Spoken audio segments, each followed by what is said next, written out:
ভাই team up কর ভাই, একবার টিম আপ করেন ভাই একবার। গাইস তোমরা আমার এদিক ওদিক না দেখা তোমরা যদি আমার ডিসপ্লের মাঝখান বরাবর দেখো, দেখো রিজনের 78 এবং 57 নাম্বার আমাদের ম্যাচে পড়ে যায় আরএফ গেমিং এবং কি তার টিমমেট এক্সটি এজেন্ট। ভাই তাদের সাথে আমাদের তিনবার ফাইট হয় আর আমরা তিনবারের মধ্যে একবারও জিতলাম না ভাই। হ্যাঁ আমি জানি ভাই, তোমরা এখন বলবো যে তোমার কি এমন একটা বড স্কোয়াড, তোমরা একবারও পারলে না তাদের সাথে। ও ভাই আমি কি বলবো, তারা হচ্ছে চারটা খেলোয়াড়, মনে হচ্ছে তারা পুরো 50 জন খেলোয়াড়কে একাই তারা ধ্বংস করে দিতে পারে বা মেরে দিতে পারে। তো এমনই একটা ঘটনা আমাদের আজকের ম্যাচে ঘটেছে, চলো তোমাদের সাথে আমি শেয়ার করি। অবশ্যই ভিডিও ভালো লাগে একটা লাইক করে দিবা, চ্যানেল নতুন থাকলে অবশ্যই চ্যানেলটা সাবস্ক্রাইব করে দিবা।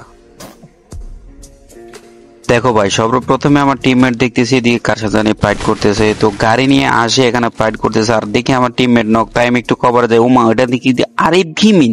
আমি তো অবাক হয়েছি আরিফ গেমিং এখানে। ভাই তোর পরে বুঝতে পারলাম আরিফ গেমিং ভাই এখানে গাড়িটা নিয়ে এসে আমাকে ঠাস করে টুস করে দিল ভাই। এটা তো ভাই বিশ্বাস করার মতো না। আসসালামু আলাইকুম বড় ভাই। ওয়ালাইকুম আসসালাম। ভাই দেখো আবারও রিভাইভ পাওয়ার পর আবারও আমরা এখানে ট্রেনের সামনে নামি আর আমার সামনে আবারও ভাই আরিফ ভাইয়ের পুরো স্কোয়াড পরে। আর এখানে দেখো তাদেরকে ড্যামেজ দেওয়ার চেষ্টা করি আর এদিকে আমরা ট্রেন চলে আসে, তাই আমরা ট্রেনের উপরে চলে যাই। ট্রেনের উপর থেকে যখন আমি নিচে আসি ভাই আমার নেটে প্রচুর সমস্যা দেয় আর তারই মাঝে দেখি ভাই আরিফ গেমিং ভাই আবারও হাজির। যাই হোক মনের ভিতরে আবার রাগ নিয়ে আমি আবারও নেমে যাই এদিকে নামার পরে দেখতে পেলাম আবার আমাদের সামনে হচ্ছে আরিফ ভাই টিমমেট একলা পাইছি। তো এখন তাকে শেষ করার একটা সময় ছিল, আমরা পুরো স্কোয়াড মিলে তাকে চেষ্টা করি নক করার, কিন্তু ভাই এই নাসর বন্ধা কিন্তু 1 vs 3 করতেছে ভাই। ওপি একটা গেম প্লে দেখাইছে এখানে, তার গ্লোয়াল সেটআপ দেখে তো ভাই আমি আবারও টাস্কি।